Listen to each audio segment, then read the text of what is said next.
Hello, let's do 8.4, human impacts on mangroves and wetlands. Really, we're going to be talking about like the importance of mangroves and wetlands here. And then you can think about on your own, maybe, some ways that humans are affecting wetlands and mangroves. So, let's talk about things. Ecological services provided by wetlands. You know, we got a big wetland near us, the Everglades. So let's talk about some ecological services that wetlands provide. Number one, wetlands provide flood control. These little diagrams here on the left, the upper diagram, you've got intact wetlands. And so that means that, you know, during the rainy season or in the spring when snow is melting, if it's a cold place, the wetlands, like little ponds and the grasses surrounding it and the soil underneath all of it, that's all going to absorb excess rainfall or excess water, which means that for people living down here, their houses are not going to be flooded. You can see these red dashed lines are the drainage area. And so that area, maybe in the rainy season, might be getting a little bit wet, but all the soil, all the grasses are absorbing much of the water, so we don't have flooding. However, when we get rid of our wetlands, either filling in the ponds or draining them and adding soil and covering them and building on them, you know, stuff we've done in South Florida, what happens during rainy season now is all the rains come down and they just wash over everything and flood our areas. Instead of this river running through the middle here, instead of the river just expanding a little bit, you can see it expands a lot because what has happened is that the wetlands are no longer there. They are no longer intact.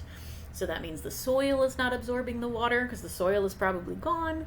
And the plants are not absorbing the water. And so where does the water go? It overflows the banks of the river and floods our houses.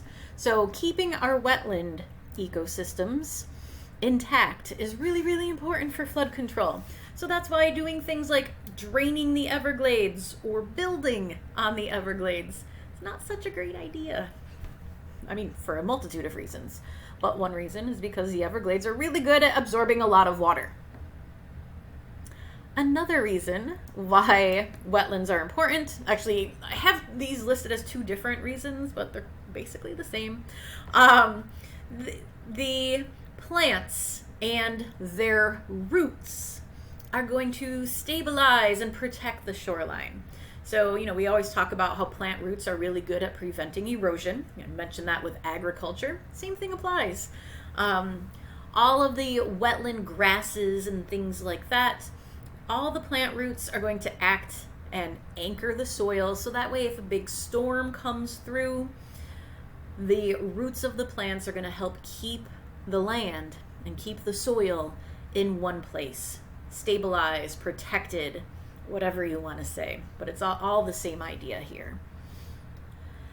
And I think lastly, I'm not worried about this diagram.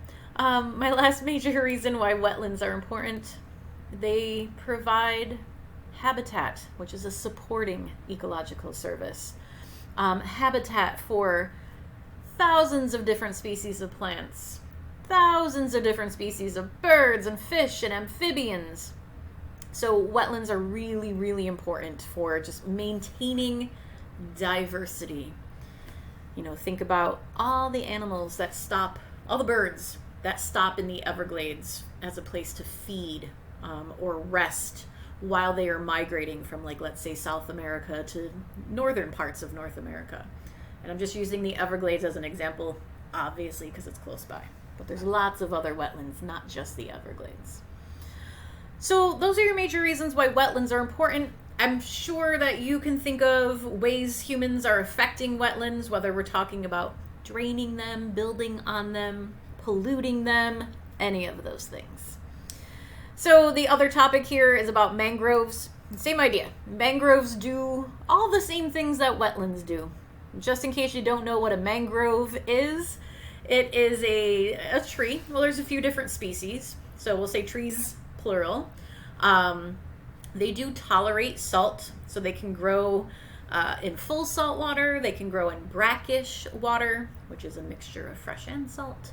Some of them can tolerate plain fresh water. This picture here, you're looking at one type of mangrove that we have a lot of here in Florida and in the Keys.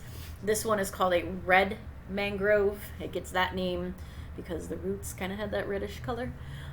We also here have black mangroves and white mangroves. So red, black, and white. Not going to be a test question, but I'm just letting you know. Again, the roots of the plants are really important because they're going to help anchor and keep the soil in place.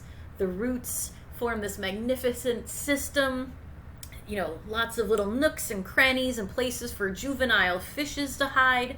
Mangroves are often referred to as the nurseries of the sea. Again, lots of juvenile fishes hanging out in the tangle of mangrove roots. Those roots are a great place for sponges and corals to attach and grow to. So not only are the roots important for preventing erosion and stabilizing the shoreline, they're also super duper important as a habitat or a shelter for lots and lots of things, not just fish.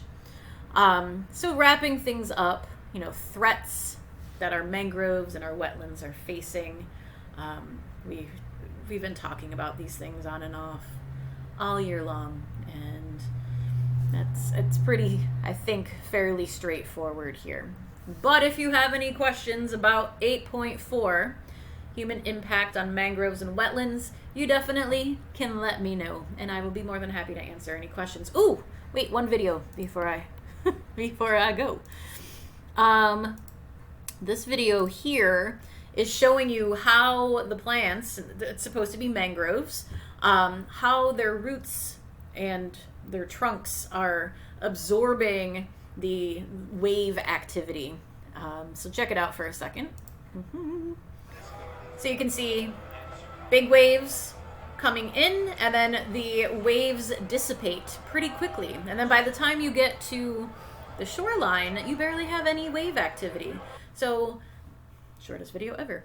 So the mangroves are really important in terms of, you know, protecting shorelines. Ooh, video's starting again. All right, we're gonna call it that's it for this video. Ta-ta for now.